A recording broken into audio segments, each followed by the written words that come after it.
Hello and welcome back to my channel, Welshman Reviews, and happy Friday the 13th. And I thought for this day I would just give my ranking of the 12 Friday the 13th movies. So really love this franchise. Yes, it's not everyone, they're not all the best movies in the world, but I get enjoyment out of all the movies, even the worst ones I have on my list. So we've got 12 to go through, so we're going to jump straight in at number 12, and that is Jason X. Really not the biggest fan of this movie. I don't like the characters, I don't like the story. I think the only redeeming factors in this is Kane Hodner's in it as well. He's in it very good, and there's a couple of good kills in this with the frozen face getting smashed into the counter and the corkscrew kill as well. But other than that, got nothing else I really like about this movie. So that is at number 12. Coming in at number 11, and that is Friday the 13th, Part 8, Jason Takes Manhattan, or more of Vancouver, I think, in Canada. That's where most of it was filmed. Again, not my favourite out of it. I like Kane Hodder in this. I like some of the characters a bit more than Jason X, and that's why I've put it just above it. But yeah, the story's not brilliant as well. There's a little bit of a backstory with the main girl in this as well, the final girl. Fun little fact of this, Ken Kirzinger does play Jason in a scene in this movie, and Ken Kirzinger, future Jason himself, is in a scene in the diner when they're in Manhattan. So yeah, Jason Takes Manhattan coming in at number 11. So coming in at number 10, and that is Freddy versus Jason. I do get quite a lot of enjoyment out of this movie. I think when it was made, you had Scream and all that was becoming really big as well around these times. But overall, yeah, not biggest fan of the characters in this one. Freddy is what really redeems this movie. I think he's brilliant in there. Yeah, they do him over a little bit by not having him have that many kills. I think he only has one kill in this movie.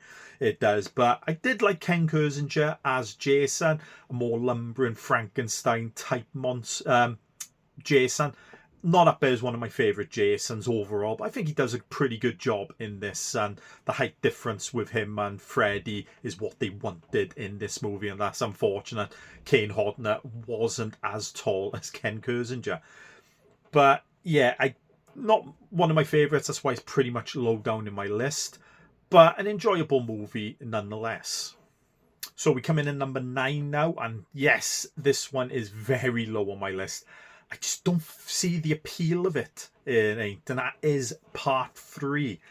I like Richard Booker as Jason. I think he brought the lumbering one with and we get the hockey mask in this as well. They're the redeeming thing. I think he's a very good Jason, and the hockey mask, which is iconic for the rest of the franchise.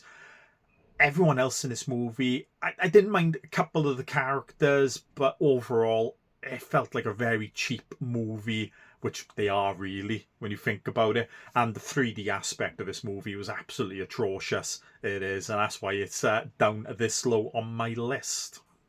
So we come in at number 8 now, and we have the 9th installment of the franchise, Jason Goes to Hell, the final Friday, or the final Friday. We get 2 of them in this franchise they've named. I've said this when I reviewed the 4K they just brought out as well. I get enjoyment out of this movie. They tried something different. Yes, does it work in parts? Not really. But I like the characters in this as well. You kind of root for some of them and that. And when Kane Hodder is on the screen as Jason in the bookends of the movie, the beginning and the end, he does a very good job. And I do like the look of Jason in this movie, the way his mask is kind of like melting into his face. And we do get that very good Freddy Glove scene dragging his mask to hell, which was the hand of Kane Hodder in this movie as well. So we did get that before, a tease for, obviously didn't get the movie until years later, but we did get that tease in it as well. And yeah, I kind of enjoyed it. A bit of an Evil Dead Easter eggs in this movie with the Book of the Dead and the dagger as well. So you're kind of thinking, oh, is this how Jason is alive? So yeah, some good characters, and yeah, didn't mind the story too far. I liked how they changed it up a bit. So that comes in at number 8. And coming in at number 7 is the OG Friday the 13th. Not many series or franchises I can think of where the first movie ain't the best in its series. There is a couple out there. I would probably go Evil Dead as well. Even though that's probably one of the best marked movies, 4 out of 5, 5 out of 5 movies for me. I do prefer number 2 over number 1, but with Friday the 13th, you'll find it hard to find someone that classes the first one as the best. Yes, don't get me wrong, when you get the reveal of Jason's mother as the killer at the end, very good. We get a couple of good kills in this movie as well. I do like the characters as well. You kind of root for, I think Alice, isn't it, in the beginning, the final girl, and then she's a good one-on-one fight with Pamela Voorhees as well. But overall, not the most exciting movie in the world. It ain't done. Yeah, there's plenty of better ones for myself up ahead. So that comes in at number 7. So coming in at number 6, and we have Part 5, A New Beginning. This reminds me of the Halloween 3 movie, as in, doesn't get the respect it deserved in the beginning. But I think over the years, people have come to like this movie. Yes, we don't get Jason, only in fragments of Tommy's imagination, seeing him as a figment of his imagination. But we do get another version of Jason in this as a copycat.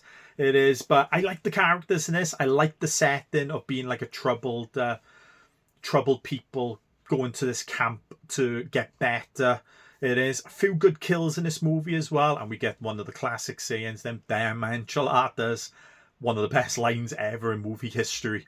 It is, but very good movie. So like I said, overall some good kills and that, and yeah, much better than when it first came out, I would say. So that comes in at number 6. So coming in at number 5, and yes, it is pretty high in my list, to be honest, and I don't care, to be honest. I love this movie. I think it's brilliant. I love the look of Jason. I like the characters. Unfortunately, we did lose La Parker Lincoln this year. We did, which is a very sad loss. But we get the first one with Kane Hodder in it as well, and that is Part 7. I think Jason is the best looking Jason in this movie, with the rotting flesh. You see his spine and his rib cages and bones sticking out from his skin. It is, don't get me wrong, they do jump the shark a bit by having telekinesis with Tina. It is in this movie, but I'm all for it. It's cheesy. I love some of the characters I really like in this. Some I despise, which is great for a horror movie. You always want them characters you really don't like and you hope die. One of the big downfalls for this movie is they absolutely gutted it for the gore on for the MPAA or something like that. Absolutely gutted it around the time. And you can see some of the gory kills that they cut from this movie, unfortunately, to give it the rating it had. And it is very gory. And unfortunately, in this movie, they cut away from all the big kills in this movie. And I will say as well, a bit of a dead ending as well, where Tina's father comes back from the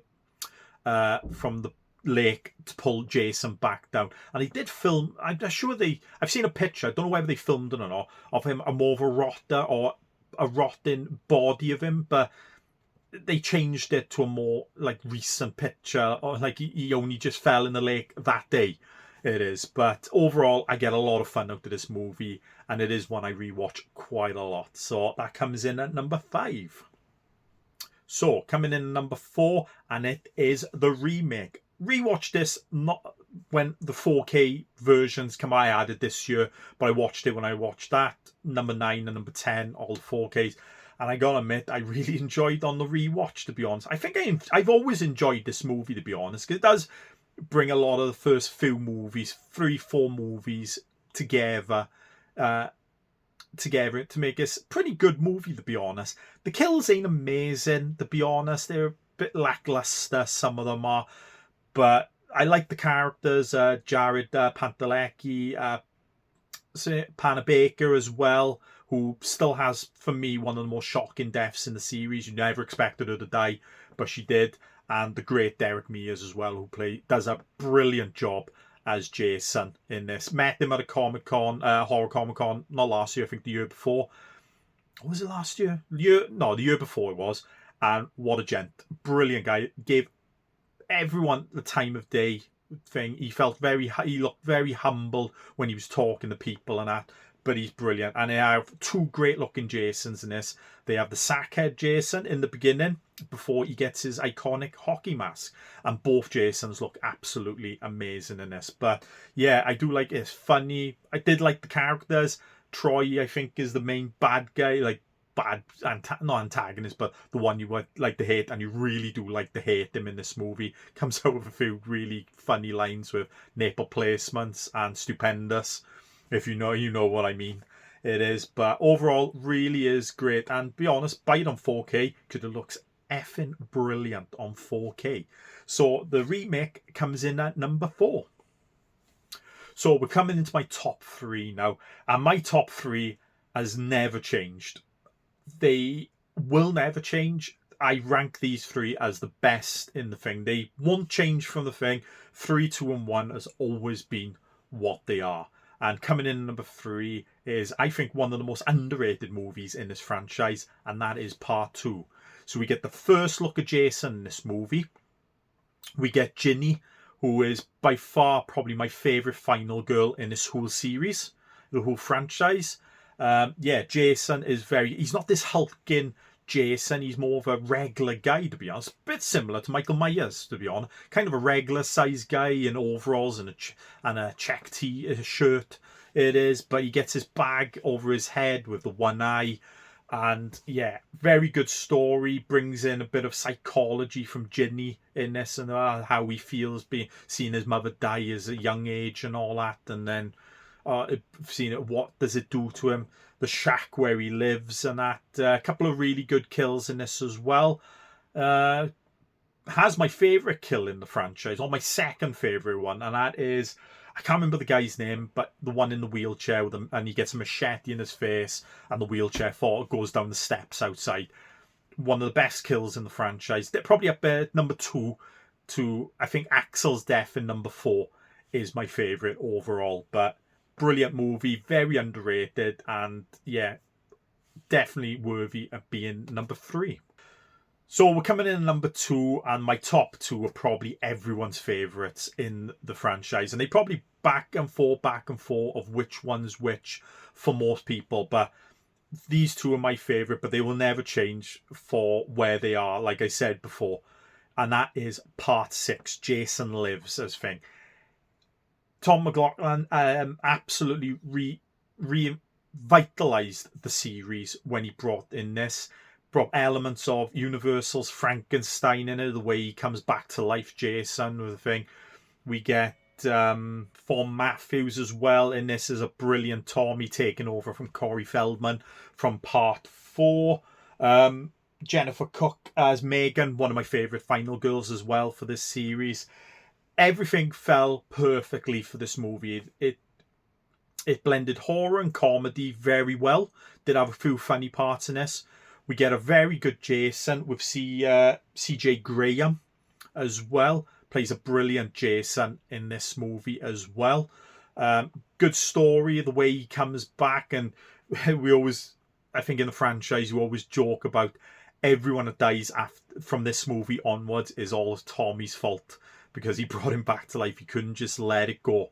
He couldn't. But we get a couple of good deaths in this. I think it's another one that got a little bit done with the gore, bit toned down, but we get some really good deaths in here, especially the sheriff getting bent over backwards, breaking his back.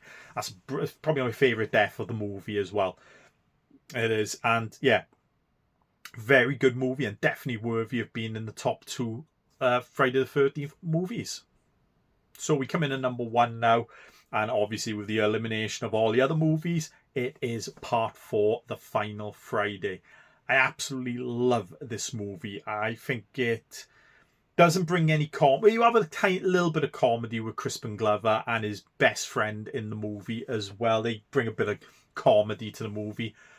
But this is a very good atmospheric movie. It has my favourite Jason in it, Ted White's Jason. Probably has my second favourite looking Jason in this movie as well. We have a young Corey Feldman who does a brilliant job as Tommy. His sister's brilliant in this. Yes, we have a few of the teens as well in it as well. They're good as well. Pretty much cannon fodder for the movie. But it is very atmospheric, especially when it comes to the third act and it's in nighttime and it's raining and stuff like that. I love the music for this, which is brilliant as well. It is. And yeah, just my favourite throughout it all. I think it blends everything well together to make a really good slasher movie. It is. And that is my number 1. So we get my 12. I would love to hear everyone else's top their rankings for this franchise as well. It is. Give this video a thumbs up if you like this. Tell me down in the comments what your rankings of these movies as well, or who your favourite Jasons are as well. I think all the Jasons that are played in this movie do a really good job and all that. But yeah, Ted White is definitely up there as my favourite for the franchise. So I'd like to hear who others are for the other Jasons are their favourites for this movies. And if you'd like to see more videos like this, please subscribe to the channel. And I'll see you next time.